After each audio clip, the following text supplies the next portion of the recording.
ক্ষমতায় থাকতে চান। তখন তারা জবাব দিয়েছিলেন, ম্যাডাম এটা আর সম্ভব হবে না। একজন মরে তো 4 জন দাঁড়িয়ে যায়, একজন মরে তো 10 জন দাঁড়িয়ে যায়। যে কবি যেরকম লিখেছেন, সাবাস বাংলাদেশ, এ পৃথিবী অবাক তাকিয়ে নয়, জ্বলে পুড়ে মরে সারখার তবু মাথার অভার নয়। এই বাঙালি এখন সেই জাতি। এবং ওই অক্লান্তরে জীবনদান, নির্ভীকতা, সাহস, আত্মত্যাগের এত বড় ঘটনা দেখে শেখ হাসিনার মতো মানুষ 15 বছর শাসন করেছেন। শেষের দিকে মানুষকে মানুষ মনে করতেন না এবং বলতেন খুব দ্বন্দ্বভাবে শেখ হাসিনা পালিয়ে যায় না।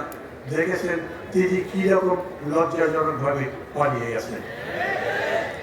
ওই লড়াই শেষ, আমরা জিতেছি।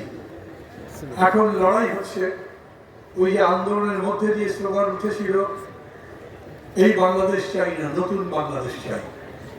নতুন বাংলাদেশ গড়বার লড়াই। যে ভোট কেড়ে নিয়েছিল, গণতন্ত্র কেড়ে নিয়েছিল, সেই গণতান্ত্রিক দেশ করতে চাই। এবং তার জন্য লক্ষ্য করছেন দেশ ধীরে ধীরে বদলাচ্ছে। একটু আগে বললেন, এই মঞ্চ থেকে, এই মাঠ থেকে আপনারা খুবই প্রকাশ্যে নির্ভয় নিজেদের মত প্রকাশ করতে পারছেন।